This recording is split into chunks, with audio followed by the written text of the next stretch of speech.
Good evening. I'll now call this meeting to order. Our first order of business is to adopt the agenda for tonight's meeting.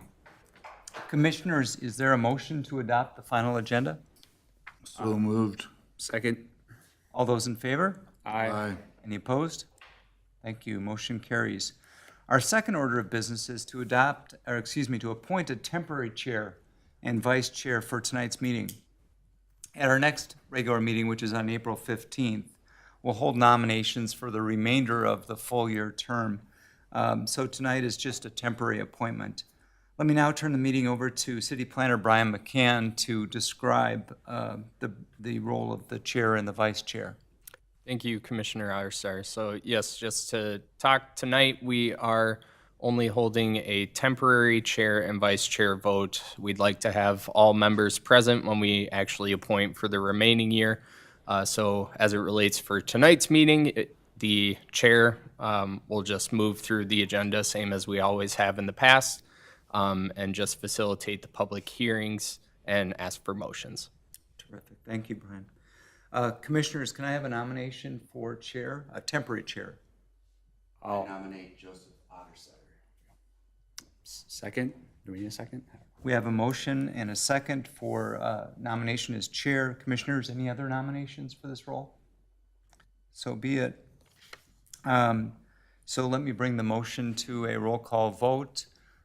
Commissioners, all in favor of me serving for tonight and tonight only? Aye. Any opposed? Thank you. Motion carries. Second, we need a nomination for vice chair for tonight's meeting only as temporary chair. May I have a nomination for vice chair for tonight's meeting? I will nominate Jason as vice chair tonight. So Jason, you're nominated as vice chair. Jason Otto. Is there a second? I second. Perfect. So we have a nomination and a second of Jason Otto as vice chair for tonight's meeting. All in favor? Aye. Any opposed? Terrific. So let's move on then to our next agenda item, which is to adopt the minutes from our March 18, 2025 Planning Commission meeting. Commissioners, is there a motion to approve those minutes? A quick question. It says amended to add minutes. Yes, Chair and Commissioner Croth, we had sent out the packet on Friday without attaching the minutes. So we had to add them yesterday, and by changing a packet that has already been published, we have to specify exactly what has been amended for public transparency. I just wanted to clarify what the amendment means. Thanks, Brian. Good clarification, thanks. So Commissioners, is there a motion to approve the minutes as amended? I make a motion to move to approve the minutes as amended. Is there a second? Second. Thank you. There's a motion and a second. All those in favor? Aye. Aye. Any opposed? Thank you. Motion carries. We'll now move on to our discussion items. And the first item for discussion is some happy news. Introduction of our new planning commissioners. We have two new faces this evening. I'd ask them each to first introduce themselves and tell us a little bit about their history, and we'll start with you, Mallory. Mallory Shower, living at 10,005 Corral Court in the Huntersbrook neighborhood. We are just about to celebrate 9 months at the new house, so it's been really exciting. We do love living here in Victoria. We've been in love with Victoria for a very long time, so it's a really great privilege to be able to be here with everyone and help represent our community. Excellent. Thank you, Mallory. And now, Robert Dean. Robert, I go by Bob. So we've lived in Victoria now for 6 years. Grew up, born and raised predominantly in Shorewood. Spent a few years as far north as Deep Haven. And then we downsized after having lived in our last home for nearly 30 years to Whispering Hills. So I currently reside at 1028 77th Street in the Whispering Hills development, just off of Bavaria and 5. So I guess my only anecdotal connection to Victoria is my grandfather used to bring his cars to Mr. Keenan's garage, which is the Napa store now. So, but back at the early 1900s, he was bringing his cars out here, so, Had to be quite a hike back then. yeah. Thank you, Bob and Mallory, and welcome to you both. We have a third commissioner that we'll introduce at our next regularly scheduled meeting. So let's move on. Our second item for discussion tonight is item 3.2, consider an outdoor dining ordinance. This item does include a public hearing, and I'll now turn it over to Community and Economic Development Director Jen Brewington for a staff presentation, and then I'll open the public hearing for those in the chambers this evening that wish to speak on this request. Jen? Okay, thank you, Chair and Commissioners. So tonight, we're going to talk a little bit about our outdoor dining ordinance. So in response to the COVID-19 pandemic, the City Council approved a resolution in May of 2020 to allow outdoor dining in public areas. Now, this resolution was created to create a special event called Eat Street 2020. And what that goal was for that program was to allow businesses to open safe and timely as the COVID pandemic was occurring. It allowed businesses to apply for a no-fee special permit to use public sidewalks, private parking lots, and designated public parking spaces to expand their outdoor dining areas. Businesses with the on-sale liquor licenses could temporarily expand their licensed premises to serve and allow alcohol consumption in the newly extended areas with no fees associated. Since then, the council has decided to sunset that previous outdoor seating program known as Eat Street. However, businesses can still extend their outdoor dining areas by submitting an application and obtaining an interim use permit. This program will now be called outdoor dining. So why do we use an IUP or an interim use permit? So in many cases, the site conditions like patios, for example, are limited and they encroach into public right-of-ways or lack of permanent infrastructure. And so those businesses aren't allowed to use the outdoor dining space. So rather than denying the business the chance to expand, the IUP allows the city to grant a temporary exception with clearly defined conditions, balancing the needs of the businesses within the city limits. And then the IUPs just give us more flexibility and oversight for items such as noise, safety, music, hours of operation, things like that. So with that, I have a sample motion on the screen here for you, and I'm happy to take any questions, but just real brief and quick with this one here. Thank you, Jen. I'll now open the public hearing. There's nobody besides the commissioners and staff in the room tonight, so it seems a little pointless to ask if there's public comment in the room. So hearing none or seeing none available to make it, commissioners, may I have a motion to close the public hearing, please? Make a motion to close the public hearing? All those in favor? Aye. Any opposed? I should have obtained a second. I'm sorry for that. I'll second. Thank you. Motion carries for the public hearing is now closed. Let me now open the floor for the Planning Commission to discuss. Commissioners, any questions, concerns, observations about this? Didn't this come up like last year? What was the change or deal last year? Yeah, Commissioner. So originally when we talked about this last year, it was due to complaints on parking. There are a few restaurants and cafes in town that use public parking for their patio space, and so we're just trying to make this program more buttoned up, more fair, and just track it a little bit better.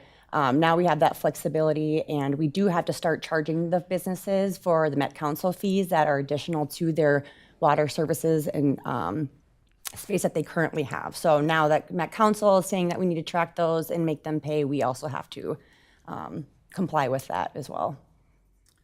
A follow-up for you, Jen. Given that public parking is in scarce supply in Victoria, how are we going to allocate these spots, and how much do we think it's going to impinge on the availability of public parking?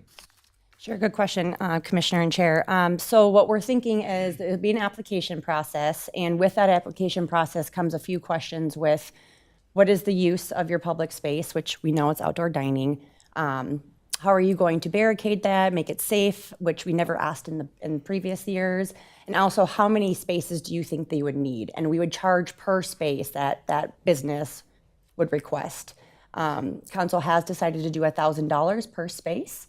That will go to City Council for approval of those applications. Staff will review internally as well, and then we'll be able to grant that permit to the business for a season.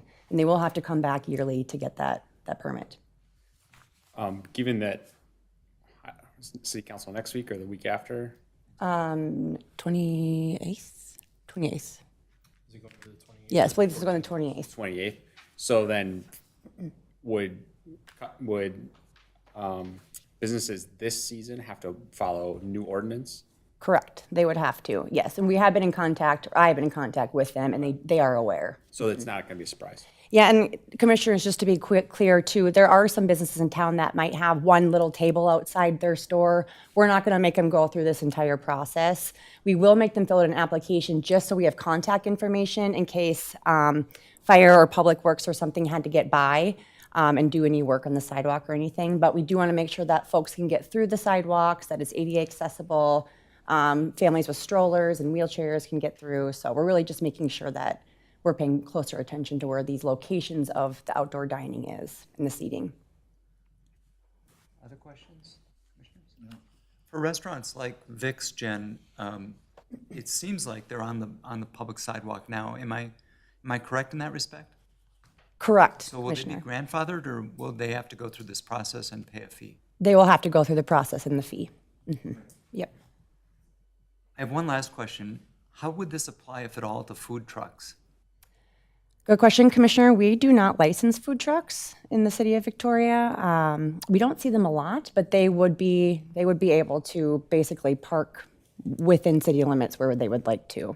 So that's something that we are looking into, that process, if it's something we should do, but it's just so rare that we have them here that we just haven't gone down that path yet. But it's a good question, yeah. I could see an appetite for that, no pun intended, or a car show night and that sort of thing. Right. Special events, perhaps. Yeah, and we try to stick with our local restaurateurs first for events, so that's why we don't see a lot of food trucks, because we like to give them the opportunity to obviously sell their products first and be part of the community events. But there are times, Light Up Victoria, you'll have a food truck, but we always try to make sure it's something different that we don't currently have downtown. Great. Is the fee required for sidewalk dining or only for parking space occupied dining? Commissioner, only for parking lot, for the access to the parking lot. And then, I don't know that I've seen it here in Victoria, but I wasn't here during COVID. Outdoor dining, the indoor outdoor dining, it's like the bubbles. Is that covered under this or a different ordinance? Or not at all? Maybe that's the answer. Yeah, Commissioner, I would say the bubble, the domes that were happening would be under the outdoor dining. Okay. I don't know if we'll see that, but it's very possible. Yeah, it's just something to think about, because like if this says at least 24 hours, but deconstruct within 250 days, and someone wants to convert their sidewalk into a dome, would they just reapply, or no, since they've already hit their 250-day max, they're done? I don't know the answer to that question. Yeah, with regard to the sidewalk, we're going to be very particular on how many tables and locations they can put the tables on this year, because in the past, we just kind of let people just put tables and chairs. But this last year, we've had some complaints about people trying to get through those sidewalks, and we really want to make sure those pedestrian paths are clear, especially since we promote downtown to be walkable, and we want people to be out and about. And there are options, too, of temporary outdoor seating and outdoor dining. Like, let's say you only want it for 2 months for some odd reason. We could do that. We could definitely, figure out how long that permit would be for. I guess my point was more of like, if I go apply for a permit and this says it has to be deconstructed within 250 days, maybe I'm misinterpreting this. And at the 200th day, I convert that to a dome. That still means that the 50th day, the 250th day, I have to deconstruct that or apply for a new permit, and then my clock restarts, and they're allowed to apply for as many permits as they want. Okay, That's correct.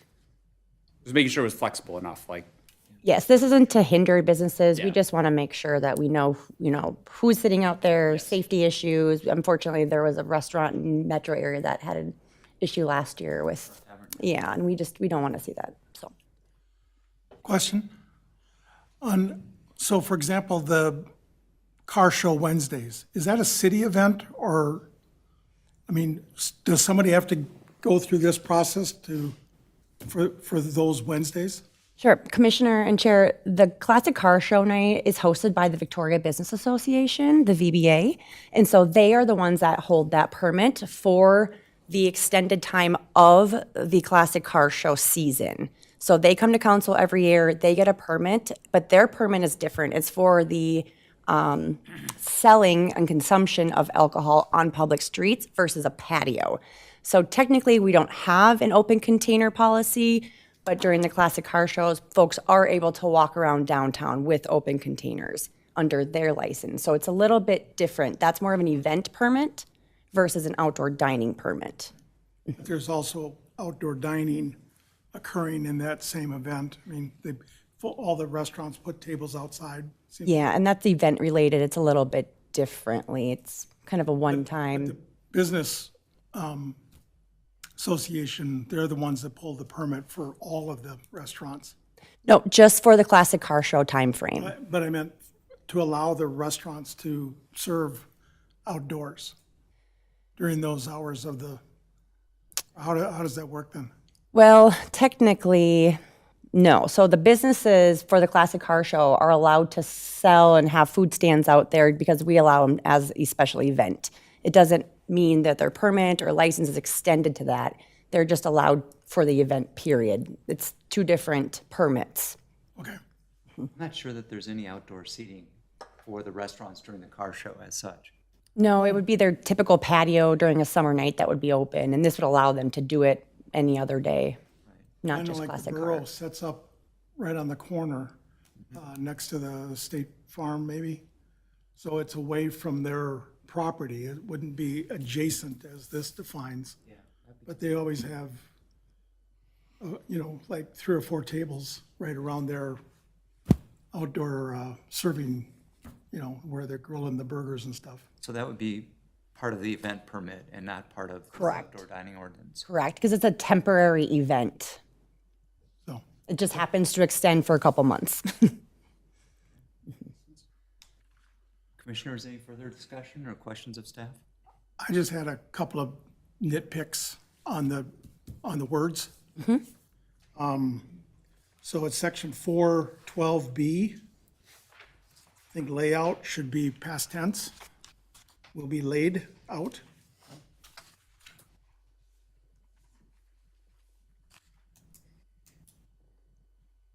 And then continuing on 412C2, I think Metropolitan Council probably should be capitalized.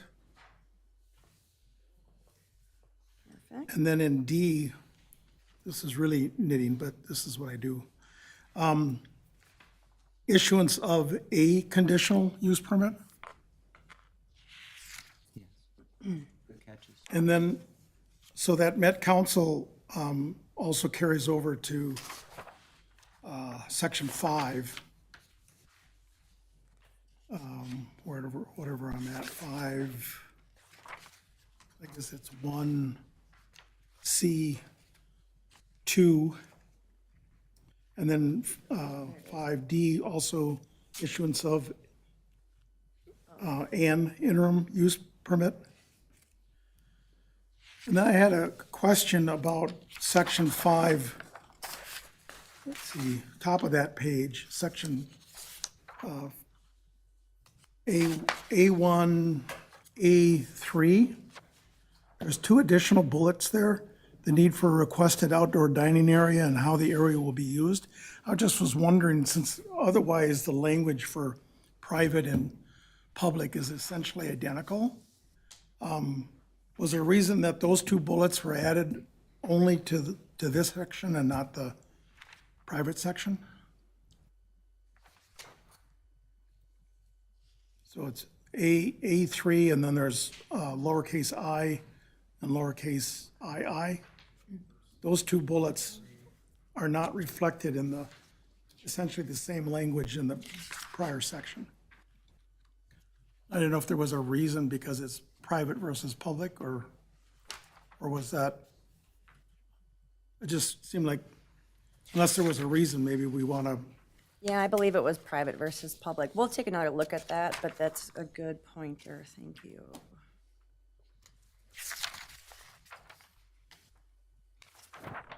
and then there's one, let's see. Yeah. I think that's it.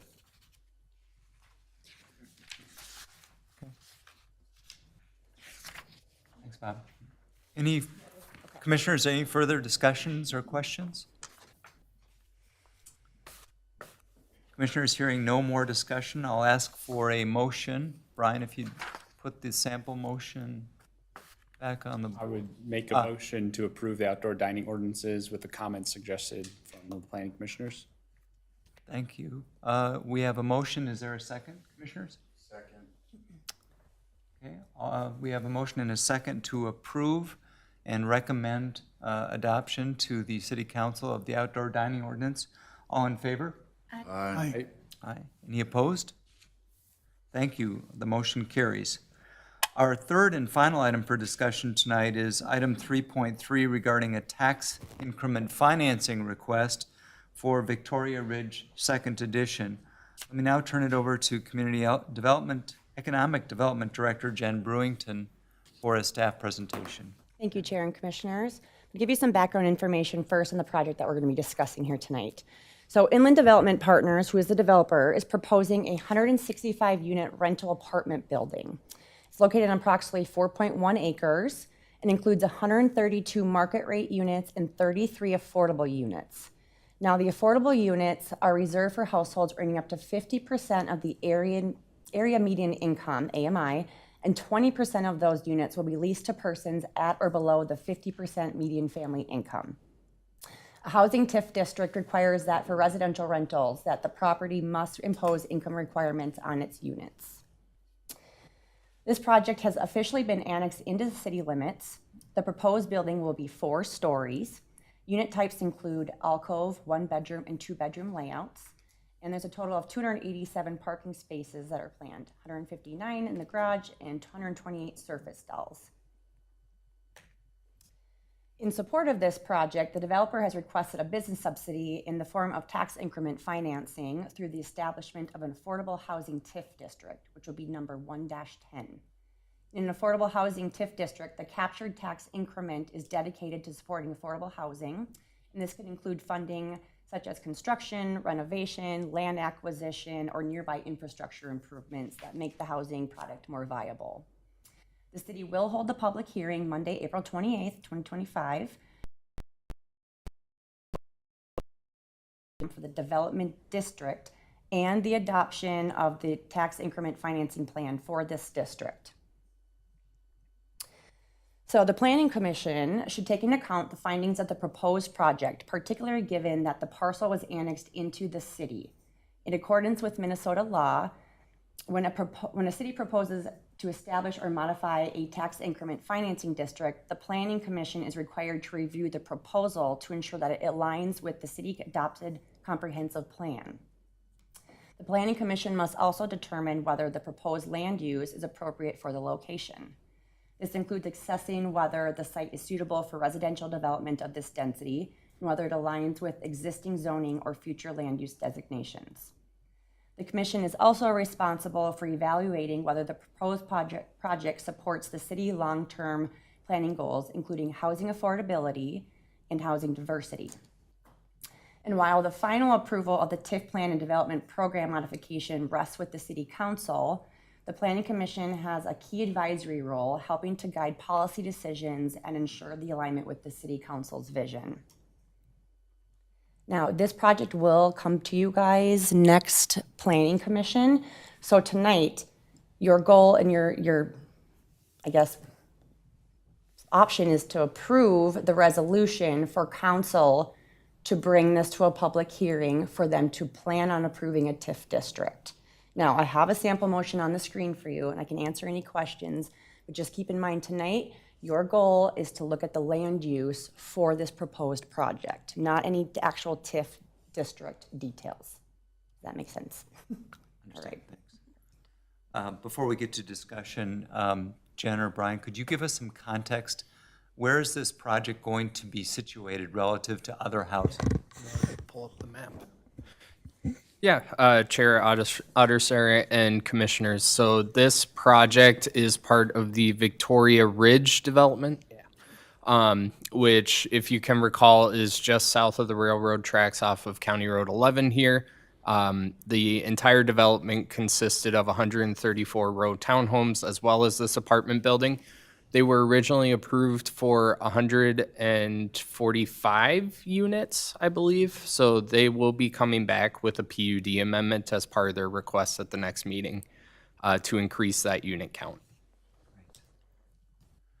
So it's near Marsh Hollow development and surrounded by other housing. Correct. Got it. Residential 1 and 2? R1 and R2? It's R4, high density, so. This is R4, Correct. surrounded by R1 and R2?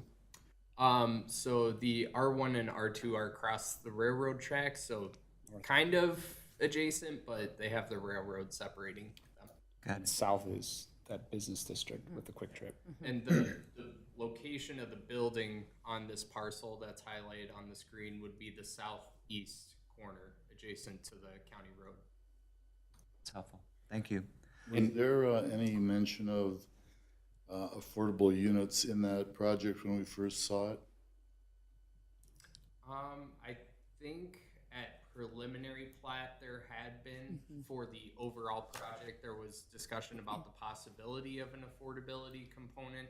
They hadn't nailed down all the details yet at that time. They actually had to go through a different developer now, Inland, who will be coming at the next meeting to talk about their project. But Inland was not the original proposed developer for the apartment building. There was a separate developer who fell to the wayside, and Inland has since picked up the project. Thank you. Commissioners, any other discussion or questions for staff?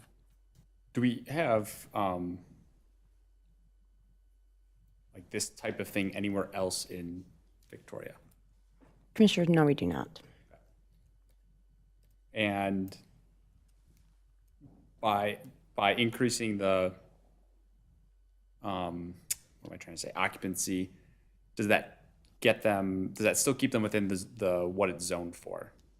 Yeah, correct. Yep. On a density perspective, they still fall within that 12 to 36 unit per acre range. Okay. How close is it going to be to that commercial area where Quick Trip is going into? Chair and Commissioner Shower, it will be directly adjacent to the Quick Trip site, just to the north of where that Quick Trip is going to be going. So if we approve the TIF, it shouldn't affect the Quick Trip commercial area, correct? Or- It should not, no. So the district will be related to just this particular project, is that right? Correct. So it doesn't open up TIF to other projects that might come around in this area? It does not. And Commissioner, Chair and Commissioner, and this is very specific. This is an affordable housing TIF district. So again, the affordable housing units are what make them eligible for the TIF funds. We have redevelopment TIF districts in the city. Roars is actually a redevelopment TIF district. So a lot different than an affordable housing. So just want to make sure you know that there are different types of subsidies that a developer can request. And this is one that has to have the affordable component to it. And that is part of the council's goals and vision when it comes to housing. And we ask developers that every time they come in, can you do any affordable units? And they said yes, so we're looking good on this one. As far as the affordable units, you gave us the formula that it's going after. Do they also have to accept Section 8 housing? Not to my understanding, no. That's a little bit different than, I believe, the 50% AMI requirements. Thank you. One more question, probably a question for next week or next meeting, but what AMI are we specifically using? So in Victoria, we are looking at $124,000 for the income for the family. But if you look at 50% of that AMI, we're at about $62,000 roughly. So it's based on Victoria's Correct. income levels. Correct. That was the same question. I didn't, trying to refresh my memory on what the affordable housing, median income criteria was. So it's city-specific. Correct. Commissioners, any further discussion? Hearing none, I'll ask for a motion relative to this proposal. Put in a motion to approve the resolution finding modification to development program for Development District Number 1 and tax increment financing plan for tax increment financing District Number 110. Conform to the plans for development of redevelopment of the city of Victoria as a whole. Commissioners, we have a motion. Is there a second? I second. We have a motion and a second. All in favor? Aye. Any opposed? Thank you. Motion carries. I have a follow-up, just educational question. Just bringing me up to speed, does Victoria have an affordable housing target as requested from Met Council? Do we know what that number is? I mean, Chair and Commissioner, we do have a target number that we need to achieve per the Metropolitan Council. I actually looked at that number last week. I remember it being the mid 400s for total unit count for affordability need within Victoria. I couldn't tell you what we have existing today, though. that this is gonna put it, Yeah, 33 units will help. so that helps. Good. Thank you. Commissioners, that concludes our discussion items for this evening. Brian, Jen, anything from staff in terms of miscellaneous items? Yeah, just wanted to give you guys an update. City Council did end up approving the Astor Trail variance at their last meeting that you guys reviewed at your last meeting. And then secondly, looking ahead to our April 15th meeting, that's where we will have our full year nomination for our chair and vice chair roles, as well as going over our orientation and work plan, our just, yearly coverage items, and then also introduce Ryan Graham, the third new Plan Commission member. And then lastly, our two regular discussion items for that meeting will be a final plat for Quick Trip and a final plat for the Victoria Ridge Second Edition, which we just discussed. So both of those adjacent sites will be coming forward for their final approvals at your next meeting. Thank you, Brian. Commissioners, any other Just miscellaneous? Oh, sorry. Sorry, yeah, just a quick question on the Quick Trip. So if that final plat goes through, do they have a proposed timeline? I remember them saying they wanted to go quick. I just didn't know if you guys have any indication. Yeah, if Assuming everything gets approved, right? Yeah, if everything gets approved and they're on track, they were planning to start moving dirt in May with final occupancy being summer of 2026. And then lastly, just for the group, we do have some new artwork in the council chambers this evening, so if you can write your favorite one down on that little Post-it note so I can give it to the city clerk, that would be greatly appreciated. Very good. Thanks, Brian. Commissioners, any miscellaneous discussion items? Excellent. That's what these are for? Correct. Commissioners, there are no more items this evening. Can I ask for a motion to adjourn? Second? Second. We have a motion and a second. All those in favor? Aye. Any opposed? Thank you. Motion carries. We are adjourned.